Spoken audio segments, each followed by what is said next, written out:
Attachment theory is a term widely used in psychology and in the mainstream world, but what exactly does attachment theory mean? In truth, there's a very simple definition with a variety of understandings from different theorists in psychology. And on this week's episode of GetPsyched, we're going to be looking at attachment theory and understanding it from different perspectives to see how it applies to your life.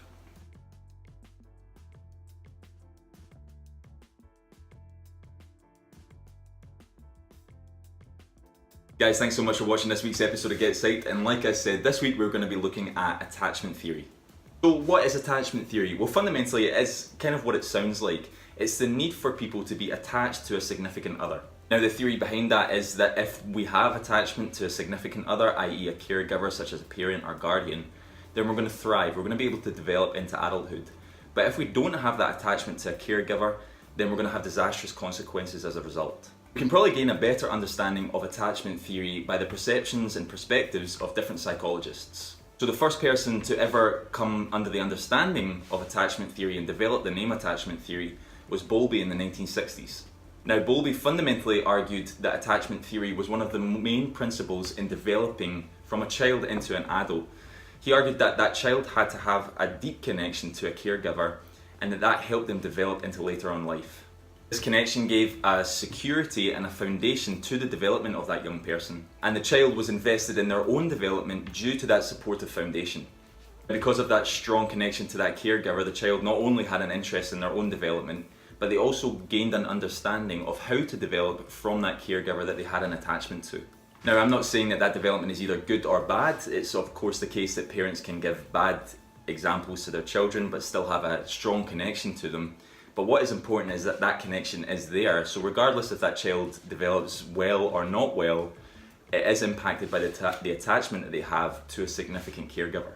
Okay, Ainsworth developed the theory of Bowlby's regarding attachment theory after the 1960s. Now Ainsworth's work fundamentally looked at children who struggled to develop and looked at what she called attachment behaviours. Now the insecure children that she did a lot of experiments with utilised the attachment behaviours to either try and re-establish those connections with a caregiver that they felt was lost, or actually create those attachments that were never there in the first place.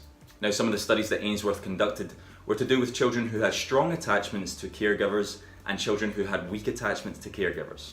Now Ainsworth's experiments largely focused on children with strong attachments, and when they were removed from those caregivers, they still managed to remain calm. However, children who didn't have strong attachments to caregivers, when they were removed from that caregiver, they were the opposite. They were irate and very upset.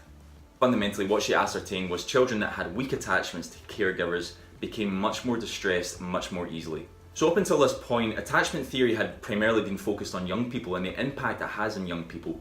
But not a lot of research had been conducted into how attachment theory developed on after young people into adulthood. Hazan and Shaver, however, looked directly at this. What they fundamentally did was they took couples, partners, and separated them into two different experiments and exposed them to different kind of stressors and stimuli. And what they ascertained was that when the attachment between these couples was weak, there was much less intimacy between the couples and they were much less reliant on each other. There was also a developing sense of inadequacy between both partners in that relationship.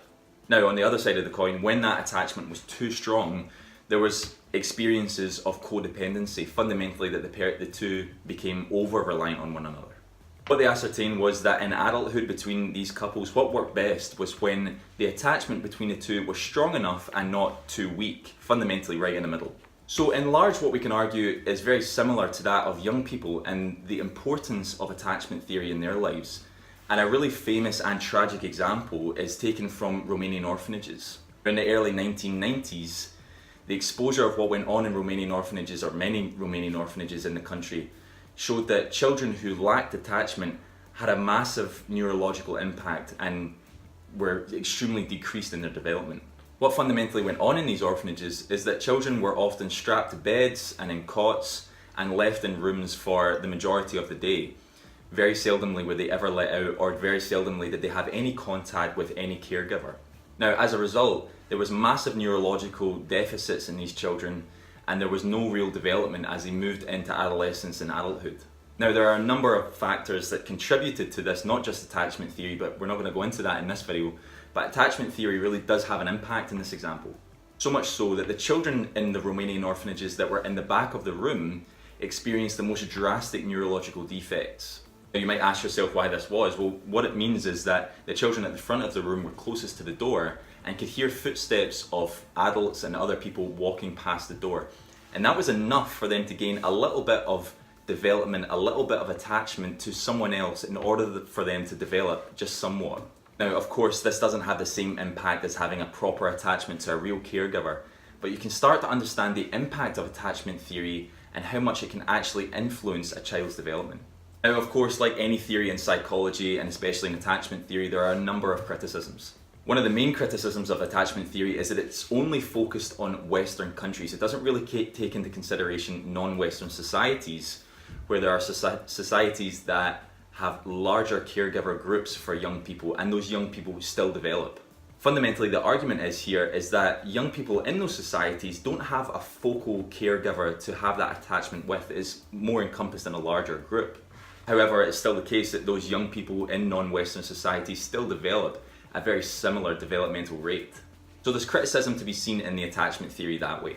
Guys, thanks so much for tuning into another episode of GetPsyched. This week we've been looking at attachment theory, how it impacts our daily lives as well as young people, and some of the criticisms around attachment theory.